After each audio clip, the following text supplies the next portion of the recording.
ഞാനായിട്ട് ഒരിക്കലും സ്വാധീനം വേണ്ടെന്ന് വെക്കില്ല. എനിക്കതിന് കഴിയില്ല. പക്ഷേ സ്വാതിയാണ് എന്നെ നിർബന്ധിക്കുന്നത്. വേദയ്ക്ക് വേണ്ടി എന്ത് വലിയ ത്യാഗം ചെയ്യാനും അവൾ ഒരുക്കമാണ്.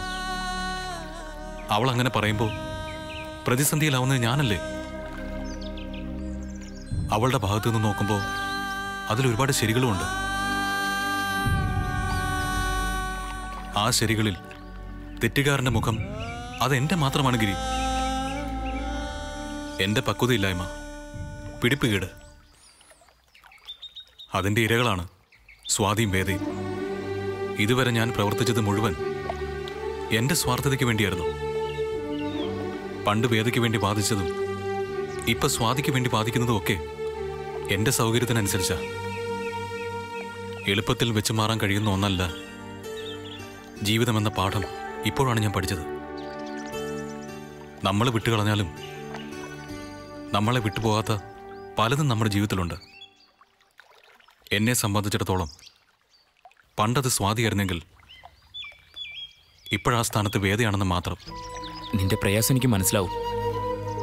വല്ലാത്തൊരു കുരുക്കിലാണ് നീ ചെന്ന് പെട്ടിരിക്കുന്നത്. ഏട്ടത്തിക്കും നിന്നെ വേണം, വേദയ്ക്കും നിന്നെ വേണം. ഒരു തിരഞ്ഞെടുപ്പ് വീണ്ടും അത്യാവശ്യമായിട്ട് മാറിയിരിക്കുന്നു.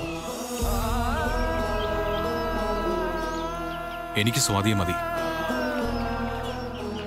പക്ഷെ വേദയോ? അതാണ് സ്വാതി ചോദിക്കുന്നത്. വേദ ഇങ്ങനെ ഒരു ദുരന്തത്തിലേക്ക് തള്ളിവിട്ടിട്ടൊരു ജീവിതം അവൾക്ക് വേണ്ട. അങ്ങനെ ഒരു ജീവിതം ജീവിക്കാൻ തീരുമാനിച്ചാലും ഒരിക്കലും സന്തോഷം കിട്ടില്ല എന്ന് സ്വാതി പറയുമ്പോൾ ഞാൻ എന്ത് മറുപടി പറയേണ്ടത്? സത്യത്തിൽ എന്റെ മുമ്പിൽ വേറെ മറുപടി ഇല്ലല്ലോ. ഇതുകൊണ്ടാണ് ഞാൻ അന്നേ പറഞ്ഞത് വേദയെ മറക്കാൻ. അന്നത് കേട്ടിരുന്നെങ്കിൽ ഇങ്ങനൊരു സാഹചര്യം ഇപ്പോൾ ഉണ്ടാവില്ലായിരുന്നു. വല്ലാത്തൊരു കോംപ്ലിക്കേഷൻ ഉണ്ട് ഈ പ്രശ്നത്തിൽ. സാഹചര്യങ്ങളുടെ സമ്മർദ്ദം കൊണ്ട് കൃത്യമായൊരു തീരുമാനത്തിലെത്താൻ നിനക്കൊരു പക്ഷെ പറ്റിയെന്ന് വരില്ല.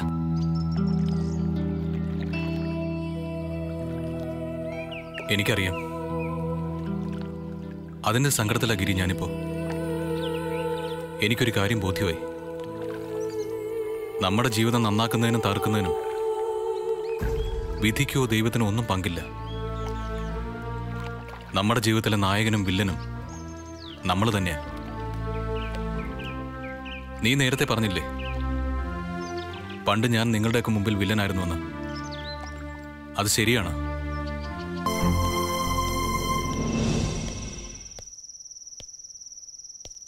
എന്തുപറ്റി അമ്മേ? അവള് പോയടാ. ആര്? സ്വാതി.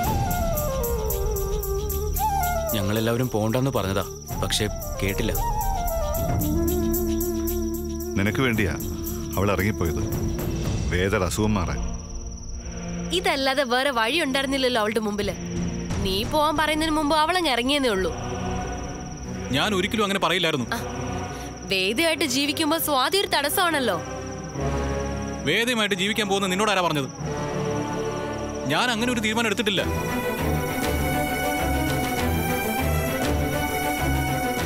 സ്വാതിയെ വേണ്ടെന്ന് വെച്ചൊരു ജീവിതം അതെനിക്ക് വേണ്ട. അബദ്ധമായല്ലോ മോനെ. നിന്റെ മനസ്സിൽ ഇങ്ങനെയായിരുന്നു എന്ന് അറിഞ്ഞിരുന്നെങ്കിൽ ഞങ്ങൾ അവളെ പോവാൻ സമ്മതിക്കില്ലായിരുന്നു. അല്ലെങ്കിൽ നിങ്ങൾ കാണിച്ചത് മഹാമണ്ടത്തരമായി പോയി. ഞാൻ വരുന്നതിന് മുമ്പ് അവളെ ഒരു കാരണവശാലും വിടരുതായിരുന്നു. ഒന്നും അല്ലെങ്കിലും ഞാൻ അവളുടെ ഭർത്താവല്ലേ. ഞങ്ങൾ പറഞ്ഞതാ, ഏട്ടത്തി കേട്ടില്ല. നീ വന്നാ പോവാൻ പറ്റില്ല നമുക്ക് തോന്നിക്കാണും. എല്ലാം തീരുമാനിച്ചുറച്ചതുപോലെയായിരുന്നു അവളുടെ പെരുമാറ്റം. ആവുന്നത് ഞങ്ങൾ പറഞ്ഞു നോക്കി, ഉൾക്കൊള്ളാൻ അവള് തയ്യാറായില്ല. ഒരു പക്ഷേ ഇതല്ലാതെ വേറെ വഴിയില്ലെന്ന് അവള് കരുതി കാണും. ഇല്ലല്ലോ, വേദയ്ക്ക് എന്തായാലും നീലിനെ വേണം. അപ്പൊ പിന്നെ വേറെന്താ വഴി എന്ന് നീയാണോ തീരുമാനിക്കുന്നത്? ഞാൻ ആർക്കും വാക്കൊന്നും കൊടുത്തിട്ടില്ല. ഇങ്ങനെയല്ലോ നീ വേദയുടെ വീട്ടുകാരോട് പറഞ്ഞത്. അതൊക്കെ അവരുടെ വെറും ആഗ്രഹങ്ങൾ മാത്രമാണ്. അപ്പൊ വേദ രക്ഷപ്പെടേണ്ടെന്നാണോ നീ പറയുന്നത്? നീ ഇല്ലാതെ അത് സാധിക്കില്ല എന്ന് എല്ലാവർക്കും അറിയാം. നിനക്കിപ്പോ വേദ ഒരു പ്രശ്നമേ അല്ല അല്ലേ? വിചാരണ വേണ്ട. സ്വാതിയേക്കാൾ വലുതല്ലേ ഇപ്പൊ എനിക്ക് മറ്റൊന്നും. എന്നാ പോയി വിളിച്ചോണ്ട് വാടാ സ്വാതിയെ. അത് തന്നെയാ ഞാൻ ചെയ്യാൻ പോകുന്നത്. വേണം മോനെ, നീ പറഞ്ഞത് തന്നെ അതിന്റെ ശരി. ഞാനും വരാം. വേണ്ട, അവളെ തിരിച്ചു കൊണ്ടുവരാൻ ഞാൻ മാത്രം മതി. എനിക്കറിയാം അവൾ എവിടെ ഉണ്ടായിരിക്കും. ഞാൻ കൊണ്ടുവന്നിരിക്കും.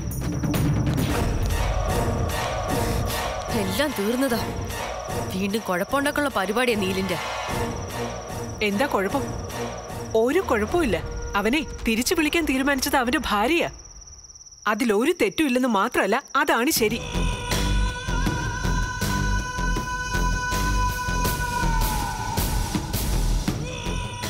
വേദ നീലിന്റെ ഭാര്യയായിട്ട് ആ വീട്ടിലേക്ക് എത്തുന്നുള്ള പ്രതീക്ഷയില ഇതുവരെ ഞാൻ പലതും ചെയ്തത്. ആ സ്വാതിയെ ദ്രോഹിക്കാന്നെ പരമാവധി ഞാൻ ദ്രോഹിച്ചിട്ടുണ്ട്. അതിനുള്ള ശിക്ഷ എനിക്ക് കിട്ടും. ഇങ്ങനെയൊക്കെ സംഭവിക്കുമെന്ന് അറിഞ്ഞിരുന്നെങ്കിൽ ഈ നാടകത്തിന് ഞാൻ നിൽക്കില്ലായിരുന്നു. നീലിന് വേണ്ടിയല്ലേ? മനസാക്ഷി ഉണ്ടെങ്കിൽ നീലിനത് മനസ്സിലാവും. ഇനി അത് പ്രതീക്ഷിച്ചിട്ട് കാര്യമില്ല. എന്ന് തീർത്തു പറയാൻ വരട്ടെ. അങ്ങനെ പൂർണ്ണമായിട്ടും വേദ തോറ്റിട്ടൊന്നുമില്ല. ഇത്രയും സാഹസങ്ങൾ വേദ ചെയ്തത് നീലിന് വേണ്ടിയാണെന്ന് ബോധ്യപ്പെടുത്താൻ പറ്റിയ നമ്മൾ രക്ഷപ്പെട്ടു. ഇതിനൊക്കെ വേദയെ പ്രേരിപ്പിച്ചത് നീലിനോടുള്ള ഇഷ്ടമായിരുന്നു. അതും പറയണം. അതൊക്കെ ബോധിപ്പിക്കേണ്ട ആവശ്യമുണ്ടോ? ചിന്തിച്ചാൽ മനസ്സിലാക്കാൻ പറ്റുന്നതല്ലേ ഉള്ളൂ. സ്വാതിയ എല്ലാത്തിനും തടസ്സം. എന്റെ സ്ഥാനത്ത് അവള്. സഹിക്കാൻ പറ്റുന്നില്ല ഗൗരി.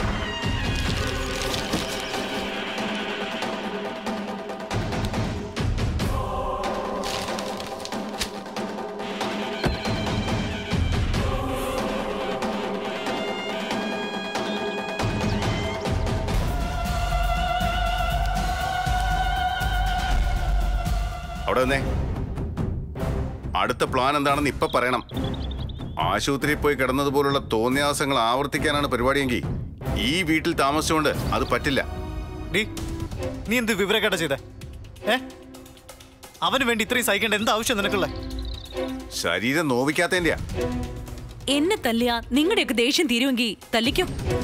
അപ്പോഴും ചെയ്തത് തെറ്റാണെന്ന് നീ കരുതുന്നില്ല? ഇല്ല, കരുതുന്നില്ലെന്ന് മാത്രമല്ല, എന്റെ ജീവിതം തകർത്തത് നിങ്ങളാണെന്നുള്ള തോന്നൽ മാറ്റാനും ഞാൻ തയ്യാറല്ല.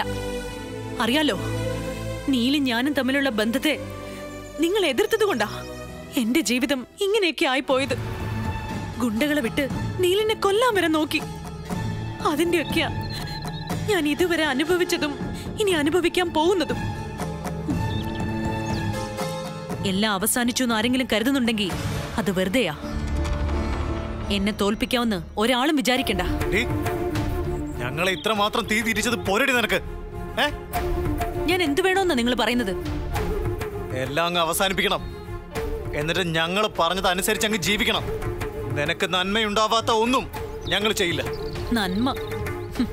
നിങ്ങൾ ചെയ്ത നന്മ കൊണ്ടാ ഞാൻ ഇങ്ങനെ ആയത്. ഇനിയും ആ പഴകി തുരുമ്പിച്ച വാക്കുകൾ എന്നോട് പറയണമെന്നില്ല. ഞങ്ങളപ്പോ നീ ചെയ്യുന്ന എല്ലാ വൃത്തികേടുകളും സഹിച്ച് ജീവിക്കണമെന്നാണോ നീ പറയുന്നത്? നീലിനെ സ്വന്തമാക്കാൻ ഭ്രാന്തില്ലാഞ്ഞിട്ടും അതുണ്ടെന്ന് അഭിനയിച്ച് നീ ആശുപത്രി കിടന്നു.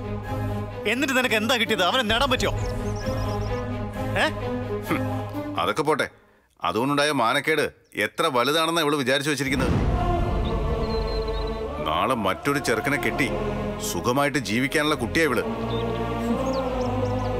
ഒരാലോചന വരുമ്പോ ഭ്രാന്തിന് ചികിത്സ തേടിയിട്ടുള്ള ആളാണെന്ന് അറിഞ്ഞ ആരെങ്കിലും ഇവിടെ കല്യാണം കഴിക്കാൻ തയ്യാറാവോ? എടീ, സ്വന്തം ജീവിതം തന്നെയാ നീ നശിപ്പിക്കുന്നത്. എന്റെ ജീവിതം എപ്പോഴേ നശിച്ചതാ. നീലുമായിട്ട് ഇഷ്ടത്തിലായിരുന്ന അന്ന് നിങ്ങളത് എതിർത്തില്ലായിരുന്നെങ്കിൽ ഞാനിന്ന് സുഖമായിട്ട് ജീവിച്ചേനെ. മതി, അത് തന്നെ പിന്നെയും പിന്നെയും പറഞ്ഞുകൊണ്ടിരിക്കണ്ട. നിന്റെ നല്ലതിന് വേണ്ടി തന്നെയാ ഞങ്ങളത് ചെയ്തത്. അതിൽ ഞങ്ങൾക്ക് ഒരു തരി പോലും കുറ്റബോധമില്ല. എന്നാ ഇതുവരെ കാണിച്ചു കൂട്ടിയതിൽ എനിക്കൊരു കുറ്റബോധമില്ല. അലറണ്ട. ഇനിയും ഞാൻ ഇങ്ങനെയൊക്കെ തന്നെയാ ജീവിക്കാൻ പോകുന്നത്. എന്നെ നിങ്ങൾ വിചാരിച്ചതുപോലെ ആക്കി തീർക്കാമെന്ന് ഒരിക്കലും സ്വപ്നം കാണണ്ട. അത് നടക്കില്ല.